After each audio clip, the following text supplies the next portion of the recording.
اب یہ راستہ تبدیل ممکن ہے،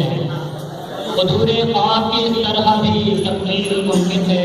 لہو میں سرسراتی آہتوں کے پھول کھلتے ہیں، یہ لگتا ہے نئی دنیا کی اب تشکیل ممکن ہے۔ بیٹھنی پروگرام صرف عام کے لیے یہ اردو ڈکلریشن کا موضوع تھا۔ ابھی آپ کے سامنے محمد غزالی جب کشائی کر رہے تھے اور اب میں اگلے مقرر سے منتظر ہوں ملک نعیم کہ وہ اسٹیج پہ تشریف لائیں اور پروگرام کے کام کے لیے اپنے خیالات کو اظہار کریں۔ ملک نعیم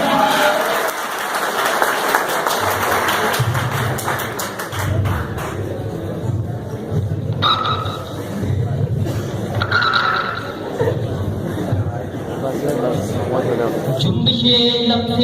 زمانہ بھی بدل سکتا ہے، میرے لفظوں میں زمانے کی ہی کہانی ہے، میں نے مانا کے مقابل میں کئی جوش بیان، میرے لہجے میں تاثیر ہے، خوش کہانی ہے۔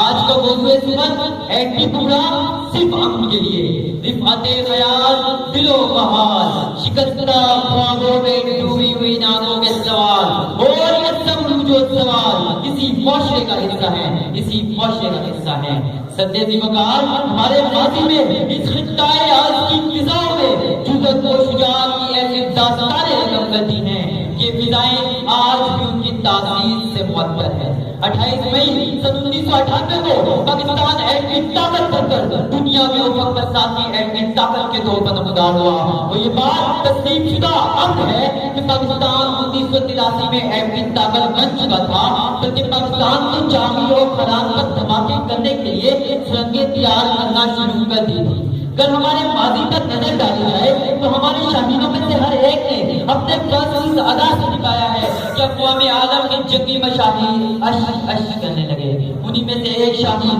ڈاکٹر عبدالقدیر خان بھی ہیں کہ جنہوں نے دسمبر 1984 میں اپنا کام مکمل کر کے صدر صاحب کو مطلع کیا کہ صدر صاحب آپ کو مبارک ہو کہ اللہ کی فضل و کرم سے پاکستان آج ایک ایٹمی طاقت بن چکا ہے۔ بس عزیزان گرامی،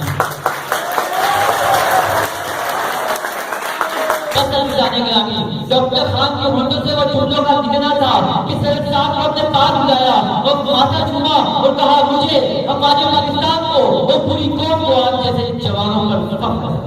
ہم نے سوکھی ہوئی شاخوں پہ لہو چھڑکا تھا، ہم نے سوکھی ہوئی شاخوں پہ لہو چھڑکا تھا،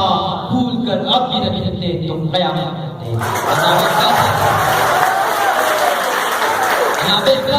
جہاں ہم لوگ سلامتی ہو وہ شدت نظیر ہوتا ہے۔ ایٹمی پروگرام کے بغیر نہ تو ہم اپنا دفاع کر سکتے ہیں اور نہ ہی دشمن کے ناپاک عزائم کو نیست و نابود کر سکتے ہیں۔ جناب والا اللہ تعالیٰ نے ایک انسان کو دوسرے انسان کی فلاح کے لیے تخلیق کیا ہے، انسانی حیات سے لے کر موت تک دوسروں سے وابستگی ہے، لہذا وہ معاشرہ کہ جہاں ہم لوگ سلامتی کی فضا قائم ہو یقیناً تو ہر کسی کی نگاہ میں بلند مقام کرتا ہے اور مثالی کردار بن کر اپنی قوم اپنی ملت کے لیے باعث فخر ثابت ہوتا ہے۔ جناب عزت، ہمارا ایٹمی پروگرام میں صرف امن کے لیے ہے، صرف امن کے لیے ہے۔ اس کے ذریعے سے ہم اپنا دفاع کر سکتے ہیں، دشمن کے ناپاک اور گناہگار عزائم کو خاک میں ملا سکتے ہیں اور مسلمانوں کے لیے مددگار ثابت ہو سکتے ہیں۔ جناب صدر، تاکہ امت مسلمہ امن و آشتی کا گہوارہ بن سکے۔ ایک مسلم حرم کی پاسبانی کے لیے، ایک مسلم حرم کی پاسبانی کے لیے تیر کے ساحل سے لے کر تاب کے کاشمیر۔ جناب عزت،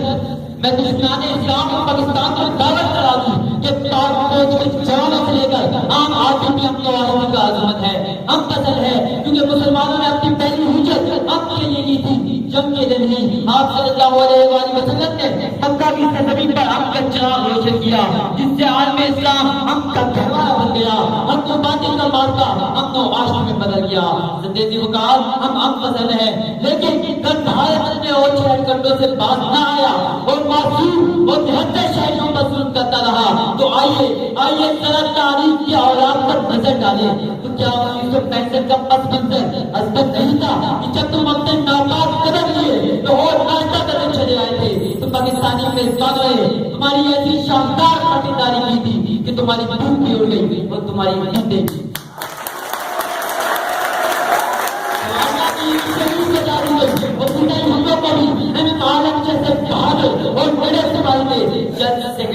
اعتماد دلایا. جناب صدر آؤ آؤ آپ اس بات کو تمہاری